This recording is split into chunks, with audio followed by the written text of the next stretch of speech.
বিকল হৃদযন্ত্রের চিকিৎসায় ব্যবহৃত শতাব্দী প্রাচীন প্রাণদায়ী ওষুধ ঘটাতে পারে আপনার অকাল মৃত্যু। এমন সব তথ্য জানিয়েছে জার্মান বিশ্ববিদ্যালয়ের এক পরীক্ষায়। হার্টের সমস্যায় ডাইজক্সিনের ব্যবহার অনেকদিন ধরে চলে আসছে। বস্তুত এই জীবনদায়ী ওষুধের উপর গত 100 বছরের উপর নির্ভর করেছেন চিকিৎসকেরা, কিন্তু সাম্প্রতিক গবেষণায় এই ডাইজক্সিনকে ঘিরে তৈরি হয়েছে সংশয়। মনে করা হচ্ছে হৃদযন্ত্রের সমস্যায় এই ওষুধের অনিয়ন্ত্রিত প্রয়োগ ডেকে আনতে পারে হঠাৎ মৃত্যু।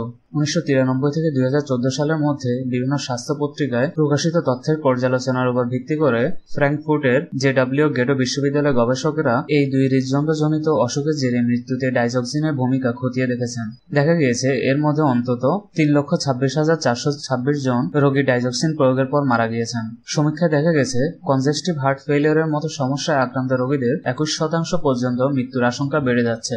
এই হৃদরোগীদের ক্ষেত্রে সাধারণত ডাইজক্সিন প্রয়োগ করা হয়, তবে এই ওষুধ ব্যবহারের ক্ষেত্রে তার মাত্রা সম্পর্কে চিকিৎসকদের অত্যন্ত সাবধান হতে হয়। তেমনই নিয়ন্ত্রণ রেখা ছাড়িয়ে গেলে তার ফল হতে পারে মারাত্মক। এই কারণে ডাইজক্সিন ব্যবহারকারী রোগীদের নিয়মিত রক্ত পরীক্ষা করে তাতে ডাইজক্সিনের মাত্রার উপর নজর রাখা দরকার। গেটো বিশ্ববিদ্যালয়ের গবেষক তথা হৃদরোগ বিশেষজ্ঞ অধ্যাপক স্টেফান হর্নলুজা জানিয়েছেন, বিভিন্ন তথ্য বিশ্লেষণের পর এটি একটি সত্যে উপনীত হয়েছে যে ডাইজক্সিন ব্যবহার অত্যন্ত ঝুঁকিপূর্ণ। সম্প্রতি ইউরোপীয় হার্ট জার্নালে এই গবেষণার ফল প্রকাশিত হয়েছে।